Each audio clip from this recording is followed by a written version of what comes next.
So this morning, what I did was I brought out a 1 pound box of the cheapest potato flakes that I could find at the time, and the biggest box that I could find at the time, and I'm talking over about a year ago, all right? And a year ago, or whenever I bought them, there was over $4 a box, folks, so I know they've gone up since. Now, prior to pre-pandemic, prior to all this crisis, it was $2.39 a box, folks. So I'm sure it's gone up. So I got online this morning and I was wondering if I could find some bulk potato flakes, and I found a 40-pound bag for $60.47 minus the shipping. Okay, I figured if it had a $10 shipping fee, that's probably on the very low end, right? I don't know. And that still brings that up to $1.75 a pound. Okay, so that's almost like half price than what I'm getting for a pound box at the local store down here. So, but those are just quick, easy meals, right? Just add water if that's all you want to do. My to-go-to, if I lived in an area where there was a longer growing season, I would definitely grow potatoes, but I would grow more sweet potatoes because they're more shelf stable, right? A sweet potato will last a long time in a warm, dark closet, right? A long time. A lot longer than a white potato will. And basically the healthiest part on a white potato is the peel, right? But on a sweet potato, that sweet potato has a lot more vitamins and nutrients than a white potato. So if I had my druthers, I would plant sweet potatoes. And if I had to only plant one potato of any kind, it would be sweet potatoes, even though I like my white potatoes. Yeah, storage ability is huge for a potato, right? So, fishing poles. Some of you have never fished, or it's been a long time since you fished, and you want to know what route to go to when you are looking for a fishing pole. And I agree with somebody. It depends on what you're going to be using it for. If you're going to be going trout fishing wading down a brook, then you just need like a 5 or a 6 foot pole, because then you're going to be fighting the bushes, and so the shorter the pole, the better. I know some adults that use the kiddie fishing poles for their trout fishing, and that works pretty good because they don't have to. Because the rule of thumb is the pole is going to be going ahead of you, so you walk the pole through the brush and then yourself. Okay, so a short kiddie pole, you can maneuver it quite well. If you're going to be standing on the edge of a pond or a lake or something and you're fishing, then you can get a longer pole. Okay, you can get them so they call telescoping fishing poles. They'll just telescope right down to about a foot long, and you can put them in your creel. And you've got some like the one I showed you yesterday or the day before that broke down in half.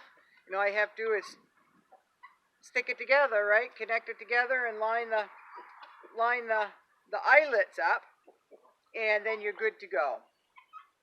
But as far as pound test line, again, that's going to depend on what you're fishing for. If you're fishing for bass and pickerel or any fighter fish that's going to be big, you don't want that line stretching out any more than it's already going to.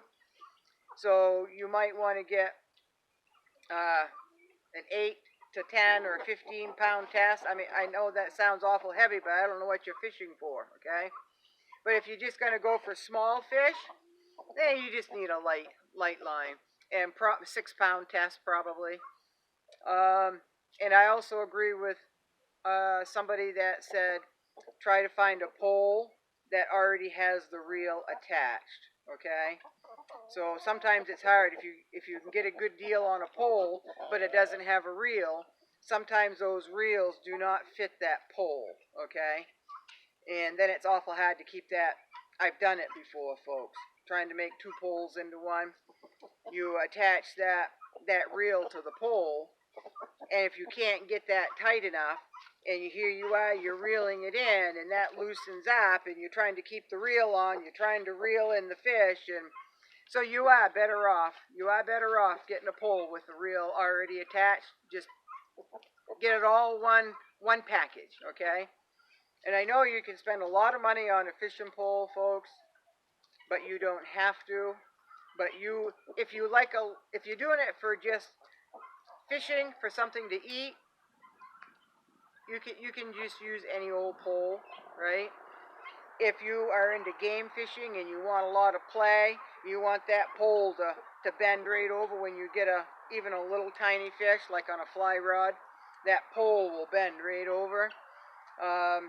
Then you can get a more flexible one. But it doesn't matter if you're going to go for shit hit the fan scenario and you're just going to use it to get some fish, something to eat, then you don't need one. You can get a stiff one, you can get a flexible one, you can get whatever you want. It's always good, though. It's always good to have a spare reel. It's always good to have a spare fishing pole, right? And they also make these, they used to make these fishing pole repair kits. Okay, that wouldn't be a bad idea either, to have that on hand and just keep it. It's not very big, it's just a little thing. But it's an extra eyelet and the wrap and maybe a little cement to hold the wrap on, which holds the eyelet on, okay? Folks, yesterday I had 3 roosters that fought almost to the death. There was like a threesome fighting. And they're all bloody, and their combs are all torn, and their wattles are torn, and their legs and feet, toenails torn off. I mean, they were just blood dripping right from them, folks. So they're healing today, but they would be so exhausted. They'd be panting. They'd be laying on the ground, folks, because they were just so exhausted. But they were still trying to fight, even though they could barely lift their head up. They were still trying to go at it. All three of them. Not a one knew enough to walk away, before that point. But so the Canada geese spent the night in the bog last night, and they took off first thing this morning. And I'm waiting for the ducks to lay their eggs. I'm waiting for the geese to start laying their eggs as well, and the guinea. Can't wait to get in my garden. I can't wait to go fishing. Here's some sun. It's spitting rain too, so. All right. Thank you for coming back. Any new subscribers, thank you very much for joining this family. Appreciate it greatly. I try to give some sort of good advice or recipe or demonstration. A lot of times I'm right in my woodshed because I'm getting out of the elements, the wind or the rain or the snow. So, and away from the birds whenever I can. Birds are noisy. They're just noisy. So, thank you for watching. All right. Thank you so much. Come again. Steadfast, folks.